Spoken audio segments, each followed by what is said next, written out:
Previously on the Convent. 30 days ago, 4 women entered this enclosed Poor Clares community, hoping they could reassess their core values. Angela has turned her back on a 6-figure salary in search of spirituality. Victoria, a poet in an open marriage, wants to be accepted. Iona, an evangelical Christian, has struggled with the Poor Clares' restrained worship and long periods of silence. And Debbie, who has perhaps made the biggest sacrifice. She's left behind her husband and 5-year-old son. The women are free spirits, the nuns steadfast and disciplined.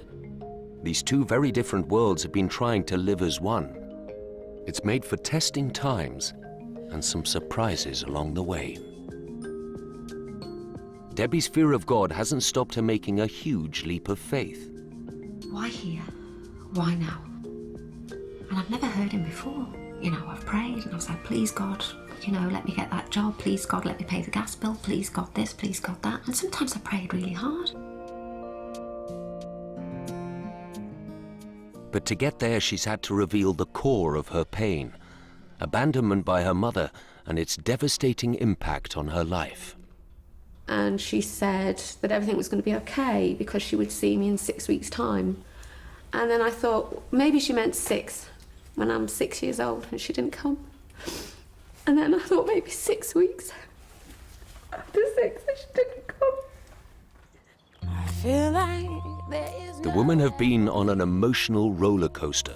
Don't like these 4 walls now, just wanna breathe. Iona, the only guest with a confirmed faith, has found the discipline of a strict convent timetable hard to swallow.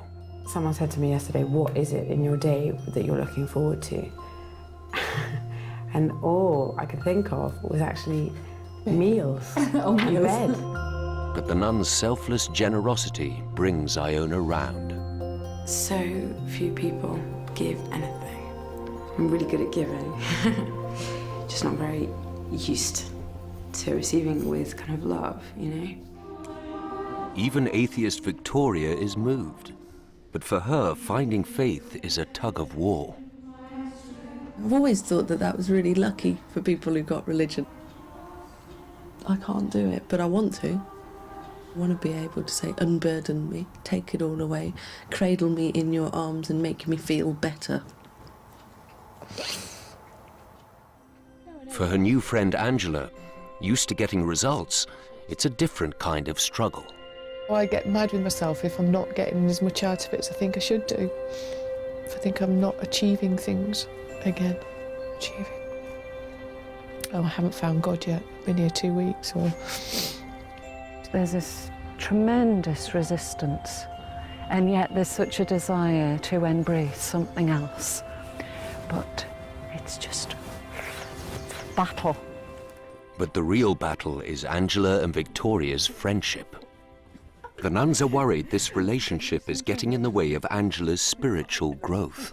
I don't know what you've been doing upstairs in that little dormitory of yours up there, but we don't go into each other's rooms. Those rooms are private for each one of us.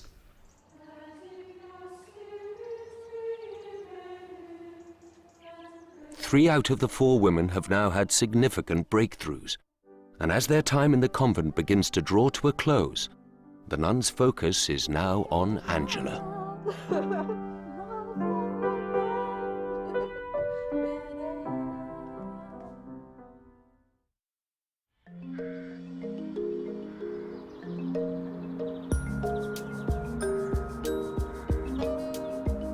"10 days left to go.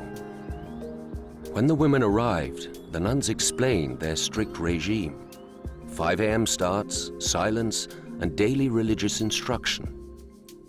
But over the last few weeks, the nuns have had to contend with a catalogue of poor behavior from the women, constant lateness, and persistent breach of the rule of silence. This life is obviously extremely difficult if you are not called to it. Because the nuns believe anger prevents charity, they've spent the last 5 weeks biting their lips. It's now gone too far. And I think we're letting them off the hook far too lightly. I can't help it because it's part of me and my weakness, but I get angry Perhaps you said anger isn't a fruit, but I cannot help No, but. no. Because, I'm not blaming you for no, getting angry. but like you expend so much energy, so much time, your whole life that you've opened up to them. Always there's something wrong. The thing that I found really staggering from the outside is the number of times I've heard people who are giving sessions say this one or that one hasn't turned up. And I wonder, is this the standard of courtesy in the world today? Do people just not turn up for meetings that have been arranged because they don't feel like it? Sister Felicity, I don't know how any of them would keep a job. I think it's both discourtesy. I think it is actually a form of abuse. It's passive aggression, really. Yeah, I won't work with it. I mean, it's sort of The thing is, I such wonder if basic stuff. It's basic impoliteness. You know, we're walking along parallel lines, aren't we? You know, they've got what they came for. We're desperate to share with them why we stay here. The events of the last few weeks have certainly been an eye-opener for the enclosed community. But it's the exclusive friendship between Victoria and Angela that's worrying the nuns most. Hey, everybody's got a slightly rebellious streak in them. Despite willingly leaving husbands and jobs to focus on some real soul-searching, they've become the chief mischief makers. God, could be any noisier if I tried. And now they commit the most serious misdemeanor, leaving the convent.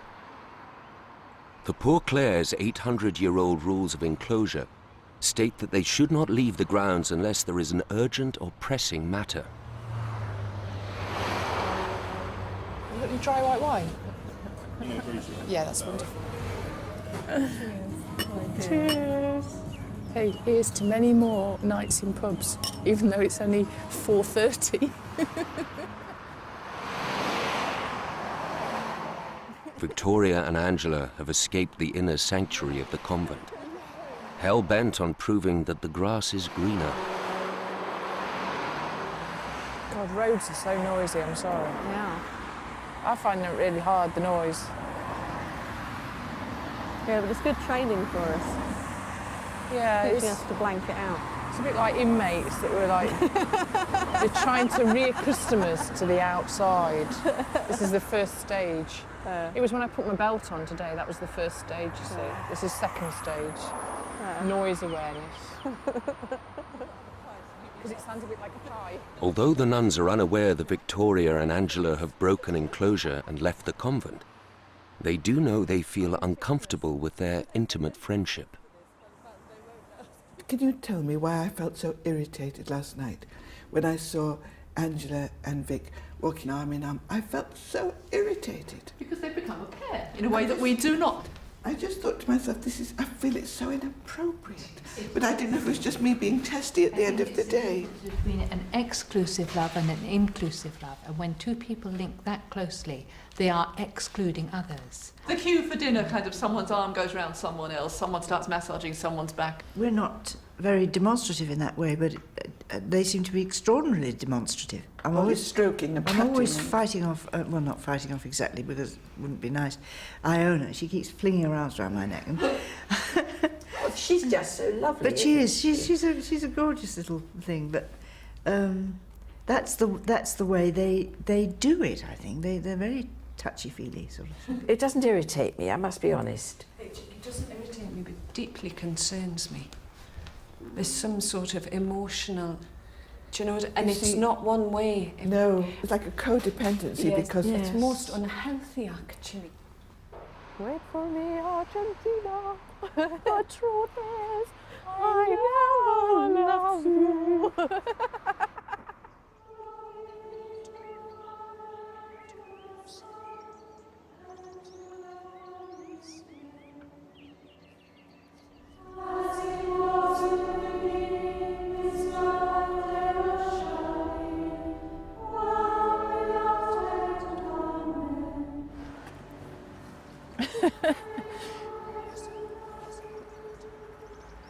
What have we done with the thing? Oh yeah, got it.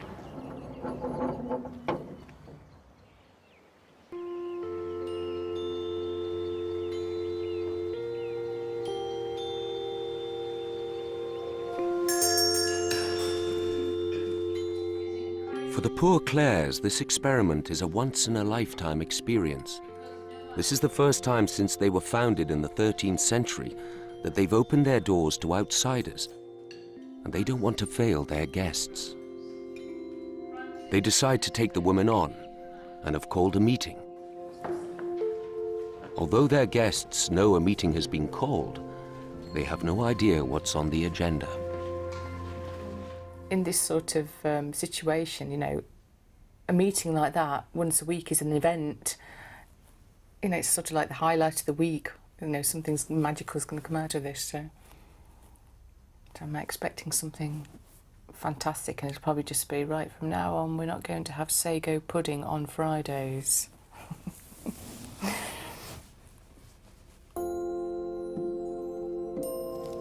But it's not sago pudding that will end up on the menu. Instead, it's the nuns' concern about the level of commitment and Angela and Victoria's friendship. It's not the first time their relationship has come under scrutiny. And I find that I've got a bit of a question of whether, if you were actually to step in a bit more solidly to how we live the life for the next week, whether you mightn't gain another dimension to it which would be valuable for you to take away. Sometimes through these 5 weeks I have felt a bit kind of about this thing about me and Angela talking, me and Angela hanging out, me and Angela getting in each other's ways of our journeys. It's like, hang on a minute, you know, there are other people having conversations, we're having conversations with other people, we've formed a friendship, yes, Which is good. which is wonderful. Which is good. But sometimes it's just, I felt a bit hurt by that, a little bit hurt. Have you shut people out when you're relating to one another? No. No, fine, that's okay then. The thing is that friendship, as long as it's not shutting other people out, there's nothing wrong with it. I don't know, we might have shut people out. Not intentionally. I mean, the thing is, you're the only ones who can say whether you've shut people out. I think that's the key there, not intentionally. Yes. I think, I mean, if you ask, have you shut people out? Immediately I felt yes, and then you said no. I think because you two are kind of in each other's pockets, and you're like a little gang. Yeah, it's one of those things that's sort of a byproduct. It sort of happens, doesn't it, without you really knowing it's happening. And you said it's not intentional, so it's an opportunity to say, sorry about that, making you feel like that. You know, if that's how you felt. But there again, you see, it might not be necessary for them to say sorry, because it might actually be my problem that I feel shut out. Right. So it could be my baggage that I'm bringing that I just feel shut out, you know. So it's a difficult one, that, isn't it, really? I can't know I've hurt you until... There was a comment made about, I'm not sure, I think it was Vic that said they hadn't shut anybody else out. And I thought, well, actually I do feel a bit shut out. So I said that. Bad thing to say, because that just set the ball rolling. And I didn't mean it in that way, you know. So then I had to quickly backtrack and backpedal and then say, but that's probably my baggage. Oh. So I'd already started to dig myself, you know, dig my own grave, hadn't I? I mean, all the way along, people are kind of been like, oh, you know, you're spending too much time together, you're getting in the way of each other's journeys, and kind of a slight disapproving of this friendship. And I think, hang on a minute, it just makes it sound like we've formed some kind of lesbian love tryst, which we haven't. And that kind of upset me and peed me off a bit, actually.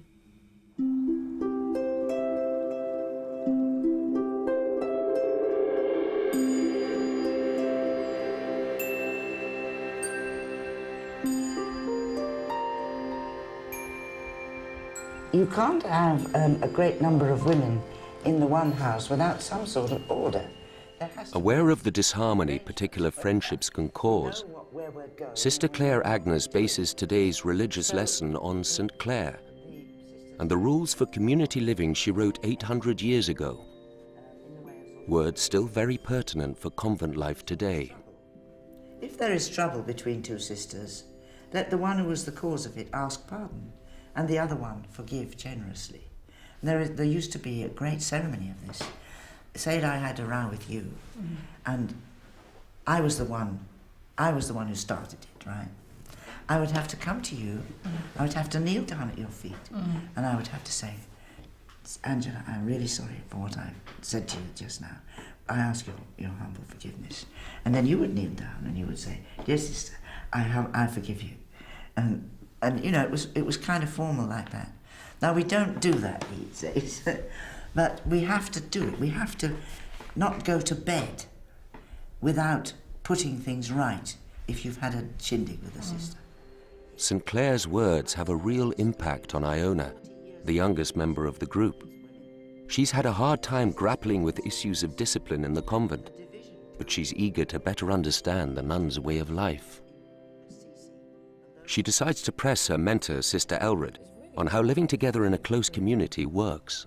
Is it true that you're not really allowed or meant to have kind of best or close, to say you have the closest friend within a convent? Or are you meant to generally love one another exactly the same way? You can't love one another exactly the same way. It's totally impossible because some people you warm to very much, and it's a difficult one, that, because you can't, your feelings are only to a certain extent subject to control, aren't they? So obviously you feel closer to some people. You can talk to some people more easily. And that's not a problem. But everybody's your sister. So as far as possible, I think one needs to try to make every person in the community into, at some genuine level, a special friend. Friendship is a gift. Okay. Oh, that's lovely. Okay. I mean, that's what I've tried to live by, and if there's somebody that I sense thinks I don't like them, or if I have a difficulty, I would really try and give that special care. Yeah. I mean, that's the theory. Yeah. In life, it isn't always, as you know, so simple. Yeah. No, that makes it a lot easier. So thank you, Lord, for everything. Amen.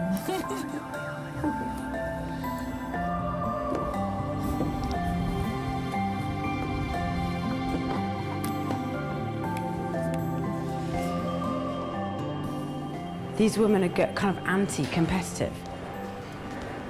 They're like making a place where they're really trying every day to love one another and to build one another up, and that it be an inclusive environment, you know, and that they in themselves would be inclusive, and they are. I'd love to be able to become kind of that. Yeah, I suppose. That beautiful, you know, in the way that they're beautiful. It's really amazing, it really is. It's funny because it's so anti kind of what I've understood, you know, as beauty and as, you know, because I always understood beauty to be kind of mysterious, kind of, you know, and perfect looking at all times. And like these women are just like completely themselves and so just, like these incredible wells of humanity and love, and they really battle themselves. They have all these struggles, you know. They have these struggles, which I have like a million struggles, and things I really, really have problems with, you know, in terms of my Christian walk. And these girls, yeah, they're having exactly the same kind of struggles, but you know, I think they're winning, you know.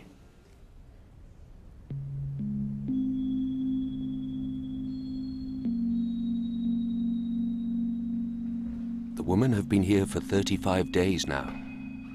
Each morning there is an opportunity for them to take a blessing at the public mass held in the chapel.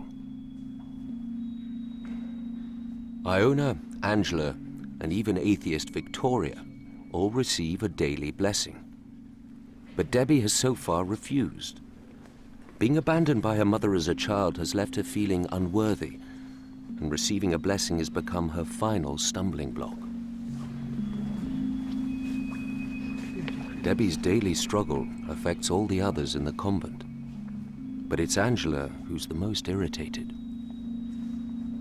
We've had this ongoing scenario with Debbie every day at Mass. Now Debbie,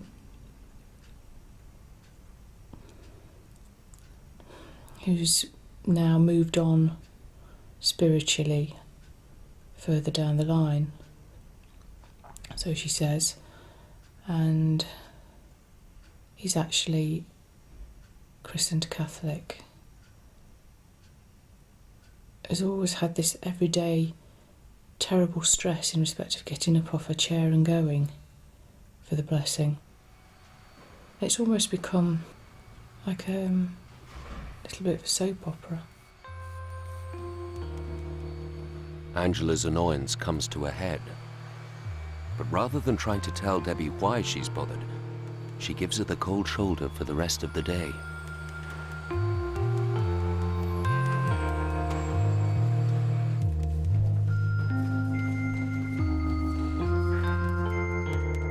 Being blanked by Angela hasn't passed Debbie by.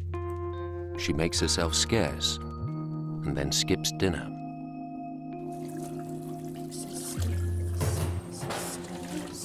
Never were such devoted sisters.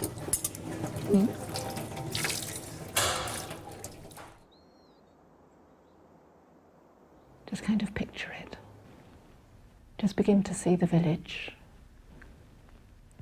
and what the weather's like. But she does come down for her one-to-one visual meditation session with Sister Pat. However, Angela's unsisterly behaviour is still playing on her mind.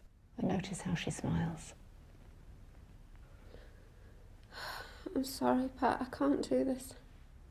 It's okay. My nerves are just all over the place and I just can't get there. I've just got like interruptions, you know, images and... Okay, so what are they? Talk me through them. I'm just trying to go over every single thing that I've done and said. It may be like you thought this morning, that it's because you've stepped in so fully and she's aware that she hasn't. And it may be that she's feeling bad about herself somewhere because she's not stepped in. You know, I live in a community. When something goes wrong between us, we cannot actually go for a drink, for a walk, whatever. You know, there are occasions when I'd like to just, or would have liked in the past sometimes, just to walk out of the door and be away for the next 24 or 48 hours or something and come back when the wind's blown over. You can't do that when you live in our context. Before we do anything of what we came here for tonight, let's just sit and let's actually pray together about this. Heavenly Father, we come to you in the confusion and the pain and the muddle. We bring you the discord. We bring you Angela's refusal to talk, her refusal to acknowledge Debbie's looks today, and the pain that that is for Debbie. We ask that somehow you will bring good from this. And Father, I ask this in Jesus' name. Amen.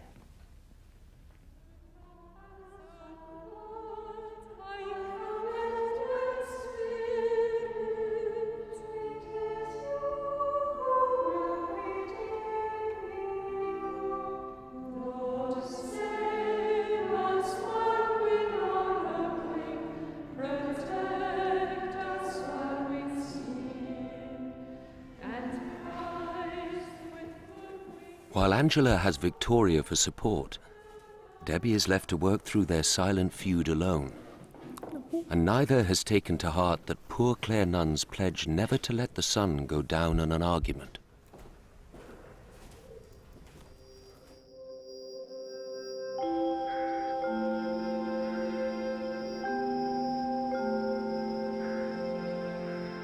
The following day, and Angela's continued frustration with Debbie forms the focus of her mentor session with Sister Gabriel. Hello. I'm sorry I'm late. Why do you think that became such an issue for you? Do you know? I mean, do you want to... Yeah, because I was worried that she was being disingenuous. And I can't stand... One of the big things I have a problem with is dishonesty in any form. You know, I can see all the good parts of her personality. You know, she's a caring person, but she's a hard person for me to be in here with, because she's an emotional roller coaster and she's so up and down, and sometimes I just want to shake her. You know, it does make you think about dealing with somebody like Debbie outside of here, you know. I suppose first of all we've got to deal with ourselves, haven't we?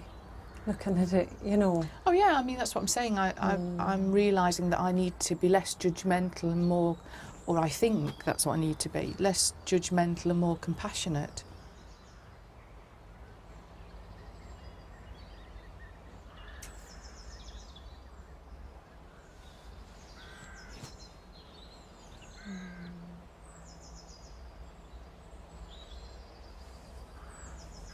I'm crying again.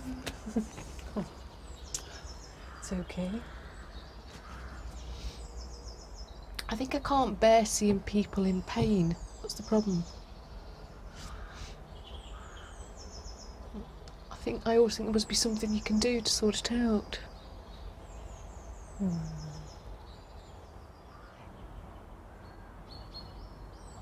I think that maybe, you know, this issue, this incident, whatever, you know, with Debbie is something, you know, that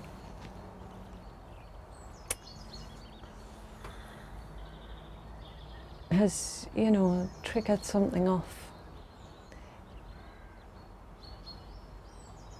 inside you. And I think, you know, to look at that and to look at that pain and suffering.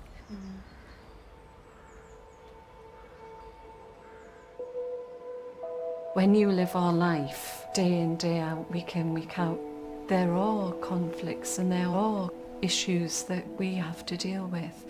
And perhaps they're beginning to really live together. I think it will do Angela a lot of good. Somehow this, whatever it is that she thinks Debbie is doing, she can see it in herself. And so if she thinks that Debbie is being disingenuous, I think the reality is that she's been doing that herself. Which is a really tough one to face in the last week. I hope she does it. I have to say I was absolutely astonished that you got up. Despite seeming to take on board Sister Gabriel's appeal for compassion, Angela just can't move on. Explain to me the rationale of why you can't have the blessing, and that might help. Why do you need to know that? Because I sit there watching you in agony every day. Yeah. And I don't understand why. I don't understand why. A blessing to me is That's what I'm a commitment of how I feel. And I don't feel I can go up for a blessing until I feel I've got an honest heart. Having a blessing doesn't mean you make any commitment. It's not you saying, I believe in the blood and body of Christ. It's letting the priest give you a blessing and blessing you. It's about him. So I don't understand Angela, what you say. no, you don't understand at all. This is the thing. You don't understand. No, tell me. It's about somebody telling me that I'm worth that.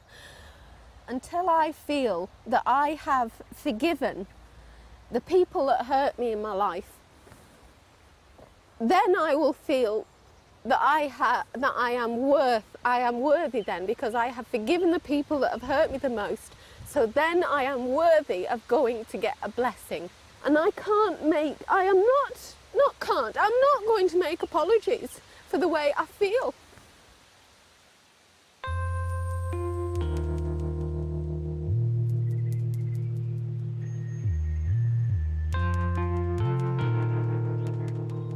I want to go home. I really want to go home. I want to pack now. It won't be the first time that I've run away in my life. But if I go home, it'll be with my tail between my legs.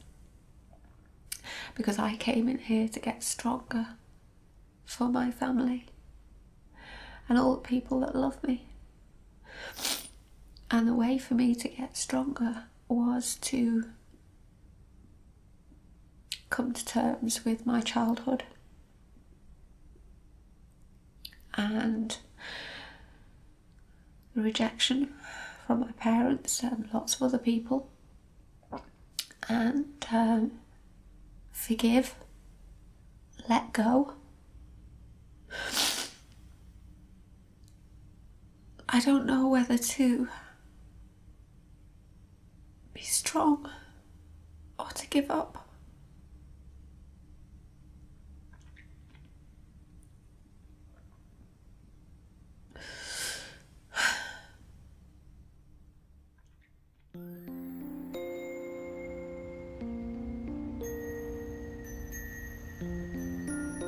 Stress and strain has permeated every aspect of convent life. So far, the nuns have not told the women how they really feel. But Sister Felicity can't disguise her feelings any longer. So has there been times when I've thought, this was actually all a big mistake? And then there are times that I think, no, this looks as if it's been really good. And I suppose at the moment I'm sort of halfway in between, saying, no, it wasn't a mistake, but how good it's been, I'm not sure. You know, and maybe, as you said, it's down the road that we'll actually see that. It certainly cost a lot more than I think we ever dreamed. And whilst we're in our home environment, it is our home. So we are grappling with almost a sense that for this period it's not home.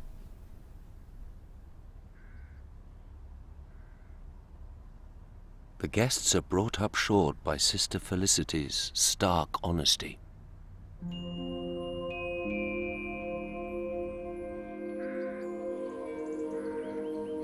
The nuns have been working hard on the women's behalf.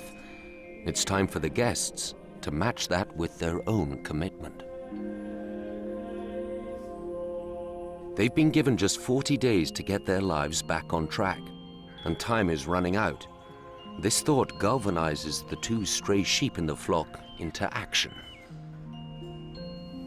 I do believe it's just the start of a journey.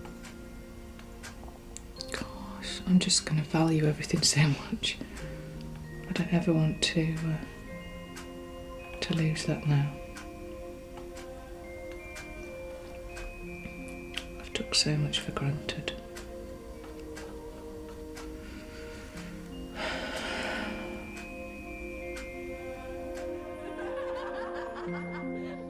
For Victoria, despite a home life devoid of routine or boundaries, she's beginning to find comfort in the day-to-day rhythm of convent life. The kind of gentle washing over of the days, the repetitiveness of the praying and the chanted psalms, the movement within it of the emotions, and the space to just be with my own movements of emotions and being much more in tune with them. I really feel like I've turned a corner. Just a sense of peace kind of built inside of me, and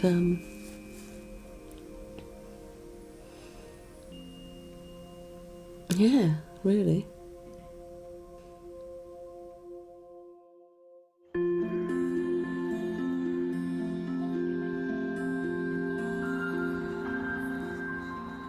Things are moving in their lives and changes are happening, and it's fascinating to watch and to see how somehow their subconsciouses have timed them. So they've got 40 days and 40 nights, so okay, we're drawing towards the end of that, things had better start happening. So far, Angela has resisted opening herself to the process. Twice divorced, she has issues of trust. But the bond she's built up with her mentor, Sister Gabriel, is starting to pay off. As she pens her first religious poem, she's at last able to give herself emotionally. You know, I'm quite proud of this song, I've decided. I mean, Gabriel said it's really brave.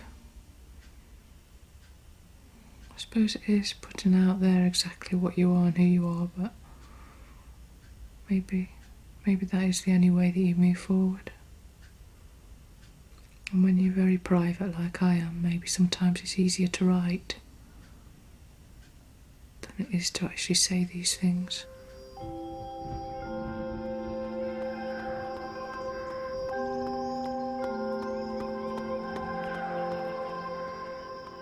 Saviour, do you see me, wandering this desert called life, lacking direction, often confused, my soul wasted and unnourished, elusive, out of reach? Can you see me, Saviour? Can you rescue me from days filled with mindless progress, prevent me from drowning in independence? Give me then the courage to walk the unknown, to open my life to your path, to have patience to continue even when it seems nothing is moving, to accept me as I am, to reveal what I will become.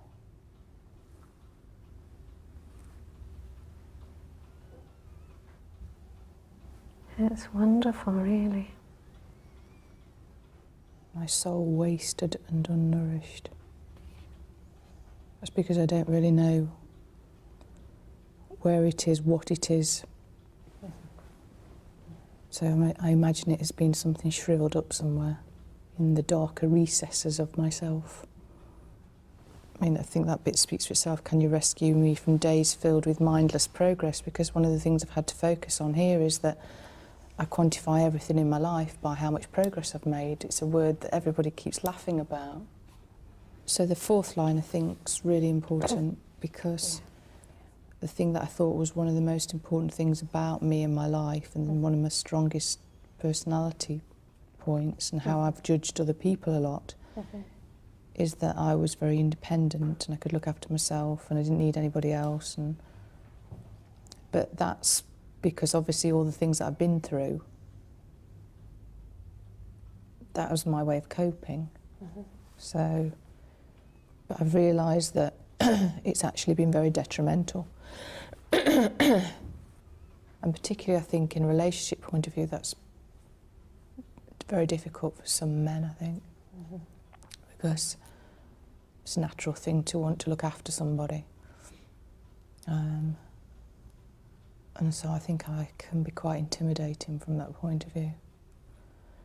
But the other point is that I wouldn't have realised that about independence unless I'd lived here, because the fact that I felt safe here and you had a routine and everything was taken care of is the first time for many years that I've been able to give up having to totally look after myself and let other people contribute to looking after me. Right. So, and I don't know how else I would have been able to have done that. Was that a good feeling?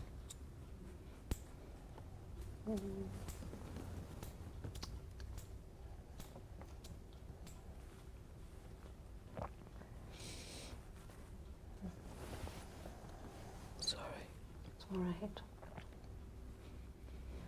The thing is, what is so attractive and beautiful about it is that it's you see.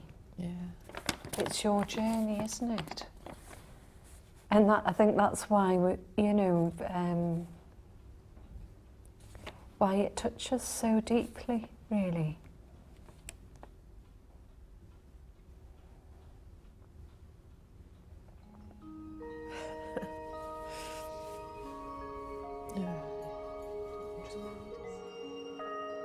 Angela arrived the sharp, successful businesswoman. Her time in the convent has taught her to re-evaluate her life. One of the things that might become most important is my parents. And I don't spend enough time with them.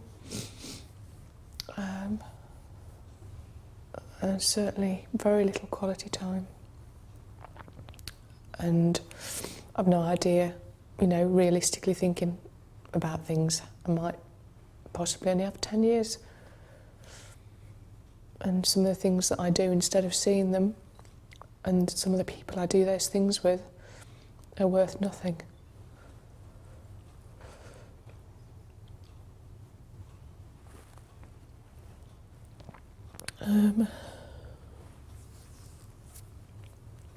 So that's something I need to keep telling myself every week, I think.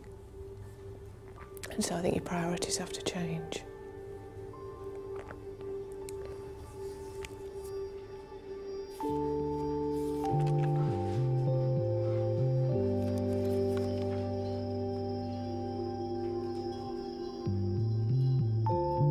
Victoria arrived the consummate atheist, but her time here has made her concede a spiritual side. Time in this loving environment has given her the confidence to start a dialogue with the figure on the cross. So I went into the chapel and I sat there and I was just like, well, looking up at the crucifix. I just started just pouring out silently all the times I've felt hurt and all the times I have been hurt. I sat there and I gave away all of this stuff that I realised I'd been attached to, all of these things that had defined me. I was asked in a very strong way, now is your time to choose. Do you want this path? Do you want this path of a lover, a poet, a fool? Because if you don't have to have it. It can be taken from you right now. And it's the first time in my life that I felt that I had a choice to choose who I am. Vic's not a Catholic, she's never going to become one. But it's lovely to see that somewhere he is touching people's lives through their being with us. And that's good.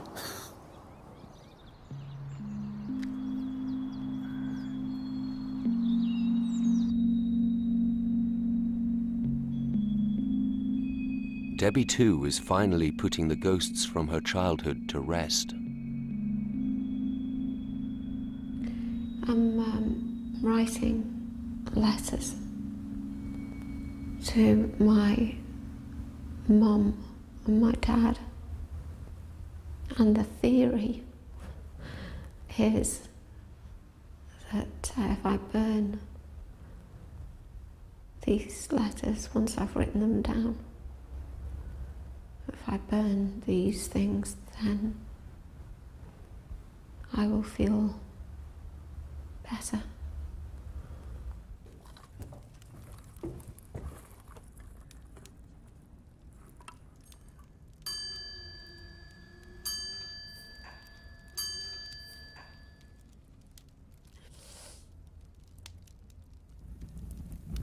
You know, it's a scary thing to be healed. I thought it would be really easy, actually. I thought this is going to be easy, light a fire and just chuck them in, but it's not very easy at all. Well, why don't you do it quickly, like jumping in a pool?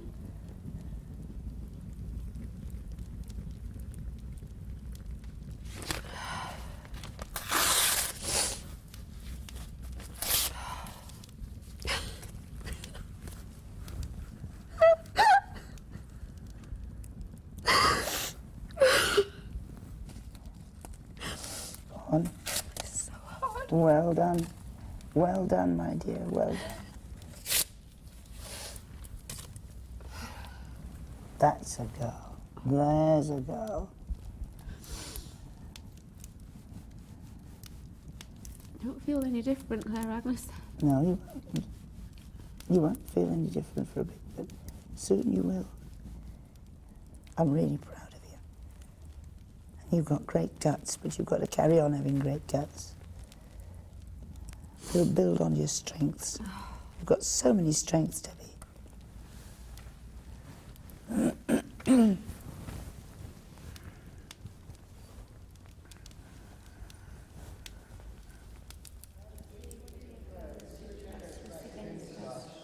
And lead us not into temptation, but deliver us from evil. Deliver us, Lord, For 38 days, Debbie has refused to take a blessing. But today at Mass, with just 2 days before leaving for home, Debbie lines up along with everyone else.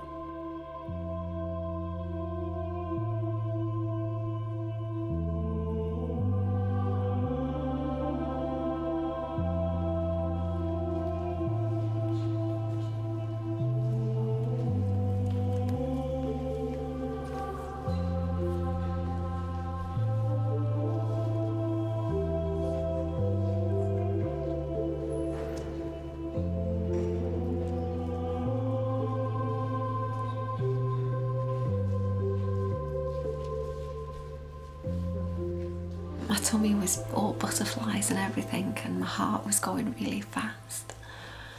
But I wasn't like, hallelujah, hooray, you know. And I just felt incredibly calm, like, oh, like I've done this now, and I'm at peace with myself, and it's, you know,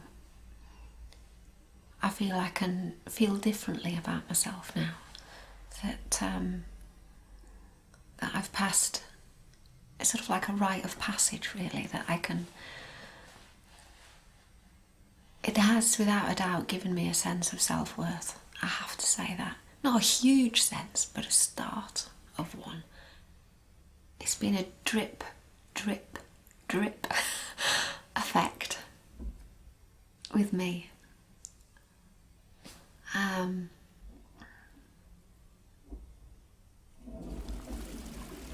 So, my cue to go. That's why does the bathroom always flush when I've got something really, you know, poignant to say? Why does that happen? As soon as I say something, you know, nice and to end my little diary on, you know, whoosh. Oh gosh.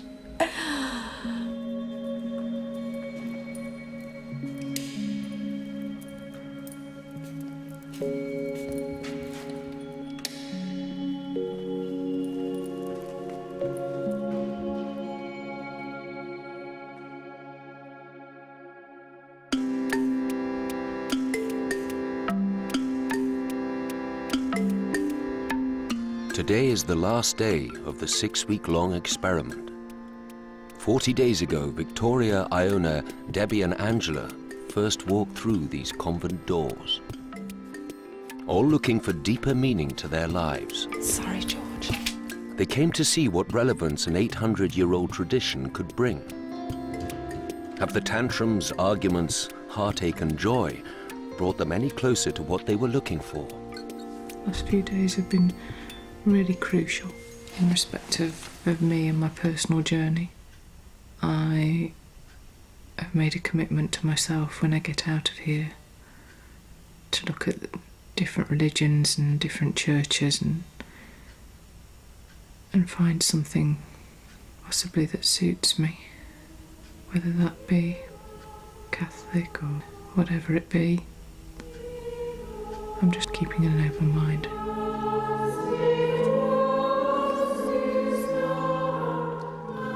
Over the last 6 weeks, they should have attended 280 church services, and over 500 prayers have been said. This is their 40th Mass. They are old pros now, and even the once God-fearing Debbie has fully embraced the ritual. I'd like to pray for the gift of guidance and thank the Lord for wonderful sisters and the help and the guidance they've given to us all. And hope that they understand that they will always have a special place in all our hearts. Father Albert from Holland has led many of the masses over the last 6 weeks, and the women have become fond of his quirky ways. But will he be able to charm them today? The day's gospel is on marriage and the evil of divorce. But 3 of the 4 women sitting amongst the nuns are divorcees. Is it against the law for a man to divorce his wife? He said to them, the man who divorces his wife and marries another is guilty of adultery against her. And if a woman divorces her husband and marries another, she is guilty of adultery too. Husband and wife are called to love each other permanently, always, forever. The challenge to us today is to uphold the ideal put before us by Jesus and yet remain compassionate to those unable to live the ideal in their relationships. Strong meat, and for most of the women real food for thought. But Victoria's response is the most surprising. 6 weeks ago, she would have felt the Catholic Church was singling her out for judgment. But the new Victoria appears able to shrug it all off with good grace. I do feel part of this circle now, even though I'm wildly different. There's something very moving and strengthening in that level of acceptance. May Almighty God bless you, Father, Son, and Holy Spirit. I think the main change is being myself. I've got a sneaky suspicion that the person who's been disapproving of me has been me.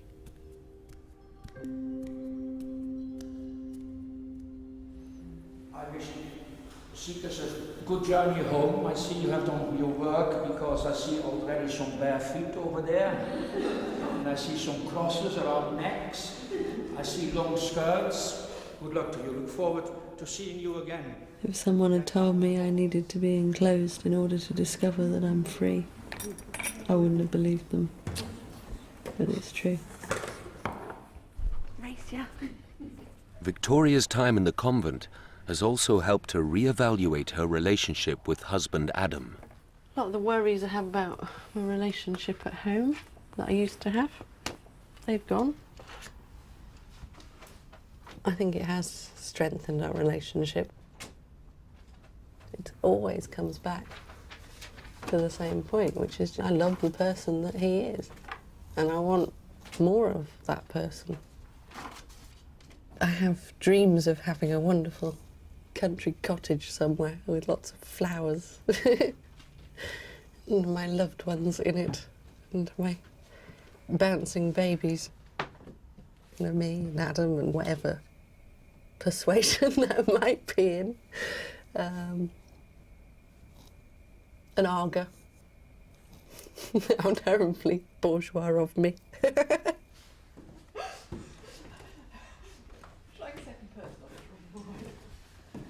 An evangelical Christian, Iona came into the convent curious about celibacy.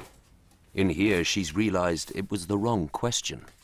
Personal discipline in the wider sense is what she's discovered. Take your canvas, God, and sketch on it a new life for me. Shape me, style me, and shade me with your spirit. Paint over the old me with all my blemishes and flaws, and draw me again, so that I can see the world from your perspective. And it's called God's Masterpiece. That's how I feel. It's been agony, it's been horrible. It's been awful. An environment I would never choose, you know, for my life. But nobody likes pain when you're going through pain, but the discipline of that pain has actually brought out something in me that I needed. Being here has basically jammed me into a mould that I don't fit. And yet that mould has allowed me to grow more. See what I mean? They've become more in touch with themselves and not trapped in this culture where, you know, you're more valued for what you have rather than for who you are. And I think each of them has discovered that path of living. It's the love, you see, that really does it in the end. And I think community life does bring that out. If you can be more there for other people, you become more in touch with your best and deepest self, if you can be more loving in your relationships. And that is of value wherever you are.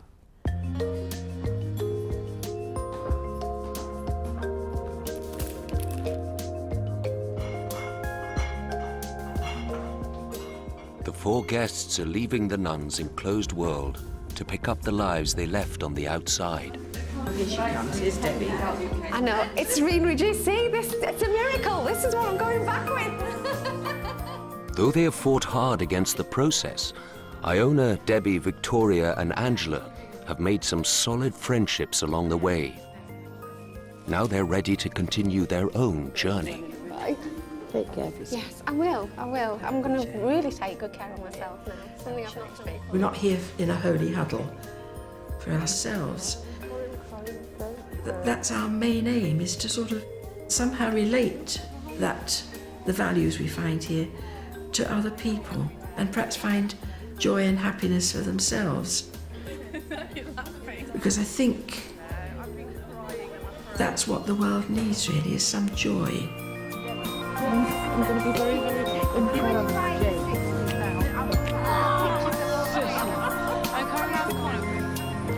Take care, all of you. You're leaving your baggage behind.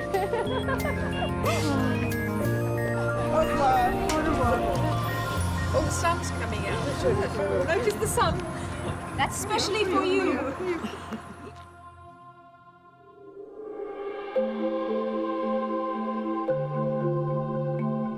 Now, if you missed any of that or just want to watch it again, then you'll find the whole final episode on BBC Two's broadband website for the next week. Plus, there are special clips from the rest of the series too.